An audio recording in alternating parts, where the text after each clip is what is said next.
This apartment was once the home of Natalie Gumpertz in 1880. You can see a photograph of her here.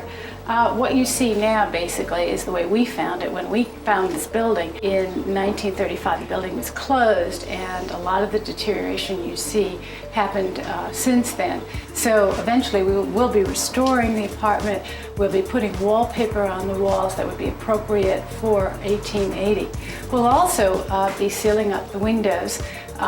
The windows were not here in 1880. They came in 1905 as a result of housing code requirements of the time.